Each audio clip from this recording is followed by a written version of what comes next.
ilẹ̀ Ìbàdàn ti jẹ́ ilẹ̀ kan tó ṣe pàtàkì nípínlẹ̀ Ọ̀yọ́ àti lágbo òṣèlú. Nínú ètò òṣèlú ìpínlẹ̀ Ọ̀yọ́, àwọn ará ẹkùn bòmíì wọ́n ń béèrè pé ní 2027 kí Ìbàdàn ó filẹ̀ báwọn.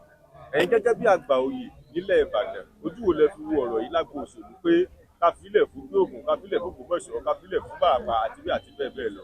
Gẹ́gẹ́ bí ẹnìkan ṣe rò pé ó yẹ ká filẹ̀ fún wọn. Mi ò lè sọ pé ká filẹ̀ fún wọn tó lórí pé lóòótọ́ mi ò ṣe lóṣèlú but n tó hàn tó fojú hàn ni pé politics is a game of number.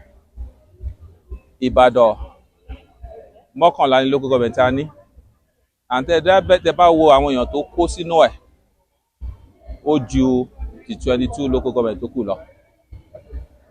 So ẹ tún rí i pé tìtorí bí èrò ṣe pọ̀ náà ló determine the senatorial district ta ní méjì ló fẹ́ súnmọ́dọ̀ wa, the central àti south. So there's a reason tí méjì wà bẹ́ẹ̀. So a ní pé àwọn tó wá láti àwọn brother wa àwọn sister wa tó wá láti ìlú òkè Ògùn àbí Ìbàràpá kan máa Ògbómọ̀ṣọ́ parapọ̀ kan máa múyàn jáde. Ìbàdàn ò lè sọ pé kéèyàn má wá kó má present ara ẹ̀ bọ́ káwọn náà jáde kọ́ offer pé àwọn fẹ́ ṣe. Tá a bá rẹni tó wà credible tó wà ní forefront a ti ṣe rí náà. Ìbàdàn dìbò fún bàbá wa Akálà nígbà yẹn ó ṣe pé Ìbàdàn kórìíra pé kí àwa believe in competence. A dẹ̀ mọ̀ pé gbogbo àwọn tó ń jáde ń sìn gbogbo ọ̀nà wà eminently qualified, gbogbo ọ̀nà ní CV tó gbóná lọ́wọ́, gbogbo wọn ní